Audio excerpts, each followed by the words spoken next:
അതൊരു പാഠമാണ്. ഞാൻ എൻ്റെ സീനിയേഴ്സ് പറയുമ്പോൾ എനിക്കറിയില്ലാത്ത സീനിയേഴ്സായിട്ടുള്ള ആൾക്കാരുടെ കൃത്യമായിട്ട് അവരുടെ കാര്യങ്ങൾ ഞാൻ കേൾക്കാറുണ്ട്. കാരണം അത് നമുക്കൊരു ഗുണപാഠമാണ്. അപ്പം ആ ഉദ്ദേശമാണ് ഉദ്ദേശിച്ചത്. പക്ഷെ ഒരിക്കലും നസീർ സാറിനെ പോലെ ഒരാളെ അങ്ങനെ പറയാൻ ഞാൻ യോഗ്യത. പക്ഷെ അങ്ങനെ തെറ്റിദ്ധാരണ എനിക്ക് വളരെ കാണുന്നത്. അതുകൊണ്ട് തന്നെയാണ് ഫൗണ്ടേഷൻ്റെ ആൾക്കാർ. അത് സുരേഷ് ഏട്ടൻ എന്ന് പറഞ്ഞാൽ എൻ്റെ ബ്രദറിനെ പോലെയാണ്. മാനേജർ സുരേഷ് ഏട്ടൻ ഏതൊരു പ്രശ്നം വരുമ്പോഴും എൻ്റെ കൂടെ നിൽക്കുന്നു. ഇതല്ല, അല്ലാതെ വ്യക്തിപരമായിട്ടുള്ള കാര്യങ്ങൾക്കും ആദ്യ സിനിമയിൽ ചാൻസ് വിളിച്ച് വരുന്ന ഒരു സുരേഷ് ഏട്ടൻ്റെ പോകാണ്. എനിക്ക് ഏഷ്യാനെറ്റ് സപ്പോർട്ടിംഗ് ആക്ടർ അവാർഡ് കിട്ടുന്നത് അതിനോട് ഇമോഷണൽ ആയിട്ടൊരു അറ്റാച്ച്മെന്റ് ഉള്ള ഒരാളാണ്.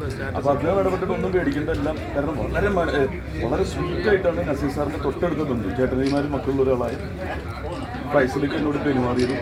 അതായത് അവർ പറഞ്ഞു, ഞങ്ങളിതൊക്കെ പഠിച്ചത് നസീർ സാറിൽ നിന്നുമാണ്. ആ മര്യാദകൾ പഠിച്ചത്. ചീത്ത പറയുന്നവരെ നിങ്ങൾ വിട്ടേക്ക്, ഞങ്ങൾ പഠിച്ചിട്ടുള്ളത് നന്നായിട്ട് പെരുമാറുക, സഹായിക്കുക എന്നുള്ളതാണ് എന്ന് പറഞ്ഞു. അതിൽ വിഷമമുണ്ടായിരുന്നു. തീർച്ചയായിട്ടും ആ ഫൗണ്ടേഷൻ്റെ മെമ്പർഷിപ്പ് എടുക്കണമെന്ന് പറഞ്ഞ് ഞാൻ മെമ്പർ ആവുകയാണ്.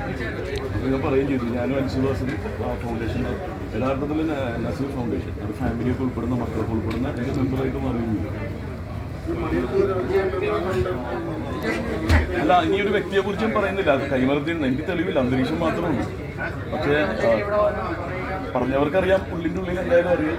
നമുക്കല്ലാതെ നമുക്ക് എവിടെ നിന്നാണ് നമുക്കൊരു ഇൻഫർമേഷൻ കിട്ടുന്നത്?